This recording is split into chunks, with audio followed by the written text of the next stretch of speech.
पुराण कथा अनुसार हिमालय के केदार श्रृंग पर भगवान विष्णु के अवतार महातपस्वी नर और नारायण ऋषि तपस्या करते थे। उनकी आराधना से प्रसन्न होकर भगवान शंकर प्रकट हुए और उनके प्रार्थनानुसार ज्योतिर्लिंग के रूप में सदा वास करने का वर प्रदान किया। यह स्थल केदारनाथ पर्वतराज हिमालय के केदार नामक श्रृंग पर अवस्थित है। विष्णु के 24 अवतारों में से एक नर और नारायण ऋषि की यह तपोभूमि है। दूसरी ओर बद्रीनाथ धाम है जहां भगवान विष्णु विश्राम करते हैं। कहते हैं कि सतयुग में बद्रीनाथ धाम की स्थापना नारायण ने की थी। इसी आशय को शिव पुराण के कोटि रुद्र संहिता में भी व्यक्त किया गया है। कहा जाता है जब पांडवों को स्वर्ग प्रयाण के समय शिवजी ने भैंसे के स्वरूप में दर्शन दिए थे जो बाद में धरती में समा गए, लेकिन पुनर्ता समाने से पूर्व भीम ने उनकी पूंछ पकड़ ली थी।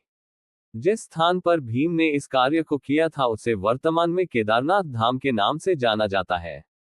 एवं जिस स्थान पर उनका मुख धरती से बाहर आया उसे पशुपतिनाथ नेपाल कहा जाता है। पुराणों में पंचकेदार की कथा नाम से इस कथा का विस्तार से उल्लेख मिलता है।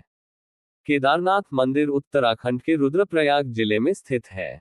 इसे अर्धज्योतिर्लिंग कहते हैं। नेपाल के पशुपतिनाथ मंदिर को मिलाकर यह पूर्ण होता है। यहाँ स्थित स्वयंभू शिवलिंग अति प्राचीन है। यहाँ के मंदिर का निर्माण जन्मेजय ने कराया था और जीर्णोद्धार आदिशंकराचार्य ने किया।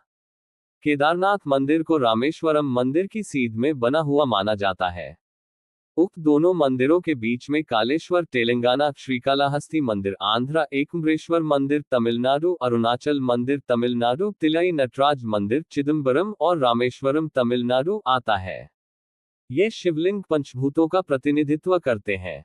वर्तमान में स्थित केदारेश्वर मंदिर के पीछे सर्वप्रथम पांडवों ने मंदिर बनवाया था, लेकिन वक्त के थपेड़ों की मार के चलते यह मंदिर लुप्त हो गया। बाद में 8वीं शताब्दी में आदिशंकराचार्य ने एक नए मंदिर का निर्माण कराया, जो 400 वर्ष तक बर्फ में दबा रहा। तब इस मंदिर का निर्माण 508 बीसी जन्मे और 476 बीसी देहत्याग गए आदिशंकराचार्य ने करवाया था। इस मंदिर के पीछे ही उनकी समाधि है। इसका गर्भगृह अपेक्षाकृत प्राचीन है, जिसे 80वीं शताब्दी के लगभग का माना जाता है। पहले 10वीं सदी में मालवा के राजा भोज द्वारा और फिर 13वीं सदी में मंदिर का जीर्णोद्धार किया गया। 400 सालों तक कैसे बर्फ में दबा रहा केदारनाथ का मंदिर, और जब बर्फ से बाहर निकला तो पुनर्तः सुरक्षित था। देहरादून के वाडिया इंस्टीट्यूट के हिमालयन जियोलॉजिकल वैज्ञानिक विजय जोशी के अनुसार 13वीं से 17वीं शताब्दी तक यानी 400 साल तक एक छोटा हिमयुग आया था जिसमें हिमालय का एक बड़ा क्षेत्र बर्फ के अंदर दब गया था। उसमें यह मंदिर क्षेत्र भी था। वैज्ञानिकों के अनुसार मंदिर की दीवार और पत्थरों पर आज भी इसके निशान देखे जा सकते हैं। दरअसल केदारनाथ का यह इलाका चोराबरी ग्लेशियर का एक हिस्सा है।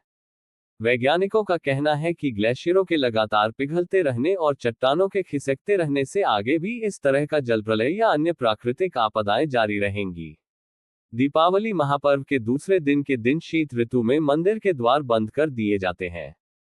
6 माह तक मंदिर के अंदर दीपक जलता रहता है। पुरोहित ससम्मान पट बंद कर भगवान के विग्रह एवं दंडी को 6 माह तक पहाड़ के नीचे उखीमठ में ले जाते हैं। 6 माह बाद मई माह में केदारनाथ के कपाट खुलते हैं, तब उत्तराखंड की यात्रा आरंभ होती है। 6 माह मंदिर और उसके आसपास कोई नहीं रहता है, लेकिन आश्चर्य की बात कि 6 माह तक दीपक भी जलता रहता और निरंतर पूजा भी होती रहती है। कपाट खुलने के बाद ये भी आश्चर्य का विषय है कि वैसी की वैसी ही साफ सफाई मिलती है जैसी कि छोड़कर गए थे। पुराणों की भविष्यवाणी के अनुसार इस समूचे क्षेत्र के तीर्थ लुप्त हो जाएंगे। माना जाता है कि जिस दिन नर और नारायण पर्वत आपस में मिल जाएंगे, बद्रीनाथ का मार्ग पूरी तरह बंद हो जाएगा और भक्त बद्रीनाथ के दर्शन नहीं कर पाएंगे। पुराणों के अनुसार वर्तमान बद्रीनाथ धाम और केदारेश्वर धाम लुप्त हो जाएंगे और वर्षों बाद भविष्य में भविष्य बद्री नामक नए तीर्थ का उद्गम होगा। यह मंदिर कटवा पत्थरों के भूरे रंग के विशाल और मजबूत शिलाखंडों को जोड़कर बनाया गया है। 6 फुट ऊंचे चबूतरे पर खड़े 85 फुट ऊंचे, 187 फुट लंबे और 80 फुट चौड़े मंदिर की दीवारें 12 फुट मोटी हैं। यह आश्चर्य ही है कि इतने भारी पत्थरों को इतनी ऊंचाई पर लाकर व तराशकर कैसे मंदिर की शक्ल दी गई होगी। खासकर यह विशालकाय छत कैसे खंभों पर रखी गई। पत्थरों को एक दूसरे में जोड़ने के लिए इंटरलॉकिंग तकनीक का इस्तेमाल किया गया है। केदारनाथ धाम में एक तरफ करीब 22,000 फुट ऊंचा केदार, दूसरी तरफ 21,600 फुट ऊंचा खरचकुंड और तीसरी तरफ 22,700 फुट ऊंचा भरतकुंड का पहाड़। न सिर्फ 3 पहाड़ बल्कि 5 नदियों का संगम भी है यहाँ, मंदाकिनी, मधुगंगा, क्षीरगंगा, सरस्वती और स्वर्ण गौरी। इन नदियों में अलकनंदा की सहायक मंदाकिनी आज भी मौजूद है। इसी के किनारे है केदारेश्वर धाम। यहाँ सर्दियों में भारी बर्फ और बारिश में जबरदस्त पानी रहता है।